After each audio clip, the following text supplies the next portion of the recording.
Have you ever just stopped and thought about the hidden machinery running behind every single word you say? It turns out our language isn't just this random collection of words. It's actually a system with a deep, almost mathematical structure. So today, let's grab our conceptual toolkits and figure out what's really being said. Here's how we're going to break it all down. First, we'll see just how complex our everyday sentences really are. Then, we'll introduce this powerful idea, the calculus of meaning, that helps us make sense of it all.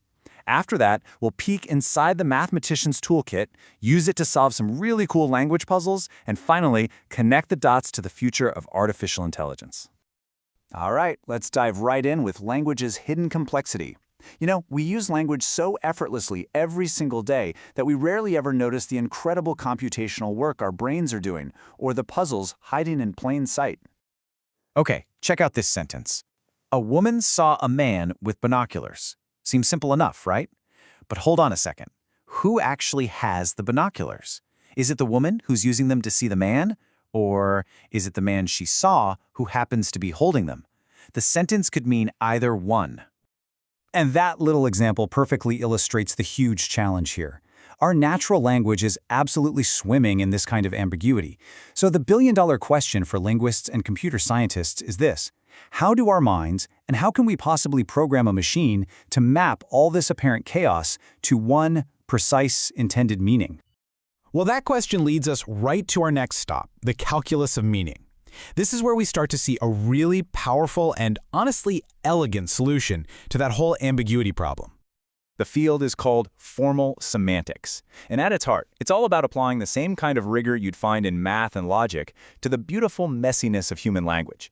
It treats language less like a mysterious art and more like a system that we can actually model and understand with incredible precision. You know, some researchers have this amazing way of describing these methods. They call them crystalline conceptual tools. I just love that phrase because it perfectly captures the goal, right? To take something that feels so fluid and murky, like meaning, and analyze it with tools that are perfectly clear, sharp, and structured. So here's probably the best way to think about it. Imagine formal semantics is the physics of language. Just like a physicist uses calculus to predict the exact path of a ball flying through the air, a semanticist uses a kind of calculus of meaning to map the exact trajectory of a sentence, from its words and structure all the way to its final, precise interpretation. So what's actually in this toolkit? Come on, let's open it up and look at the core principles that make the whole thing work. It really all boils down to two huge ideas. First, there's logical form. This is the idea that under the surface of any sentence, there's a deeper, hidden logical structure. Remember the binoculars? The sentence had one surface form, but two different logical forms. And second, there's compositionality. This is the magic rule that says the meaning of a whole sentence is built up systematically from the meanings of its individual parts. Let's make that totally concrete. To figure out what dogs bark means, you don't just randomly smush the ideas together. Nope. You take the meaning of dogs, basically the set of all dogs. You take the meaning of bark, the property of barking. Then a specific rule comes in and combines them to produce the final, complete thought. It's like a little logical machine systematically putting the pieces together. Okay, enough with the theory. Now for the really fun part. Let's put this toolkit into action and actually solve some of those language puzzles. Take a look at these two sentences. On the surface, they look almost identical, right? All students passed, most students passed. But think about it. Their logical meaning is completely different. All is easy. It means 100%. But most, what does most really mean? It's more than half, sure, but it's a surprisingly tricky concept to pin down. And to solve this exact puzzle, semanticists came up with something called generalized quantifier theory. It's basically a powerful upgrade to classic logic that gives us a precise mathematical way to define what these slippery but super common words, like most, few, or at least three, actually mean. All right, let's try another one. This one looks like it's straight out of a game of Clue. Scarlett poked mustard with a pencil in the library. Pretty straightforward description of what happened. Or is it?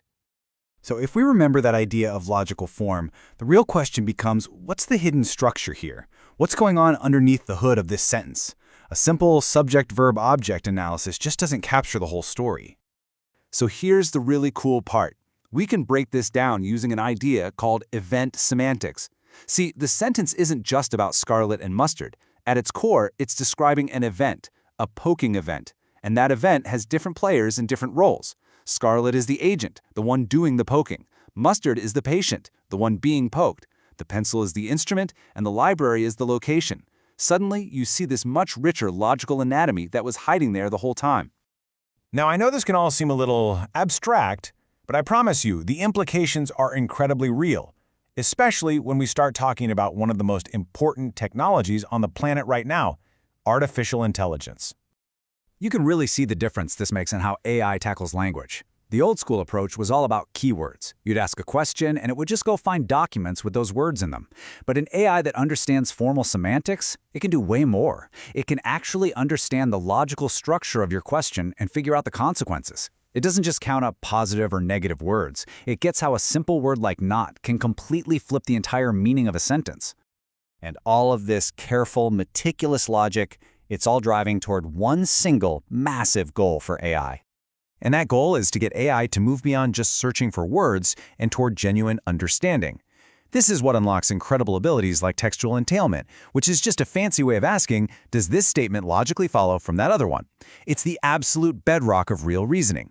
Now, building a purely logical AI is incredibly difficult. That's why a lot of the systems we see today, like large language models, are actually blending this formal approach with powerful statistical methods, learning patterns from just massive amounts of data. The future is probably a hybrid of both. And that brings us right back to where we started. This calculus of meaning, the very same framework that helps us uncover the hidden logical structures in our own language, also gives us the foundational blueprint for building machines that can truly reason and understand, even as they evolve to learn in totally new ways. So I'll just leave you with this final thought to chew on. We've seen that language, something we all think of as fluid, creative, maybe even chaotic, has this deep, logical, almost mathematical structure running through it.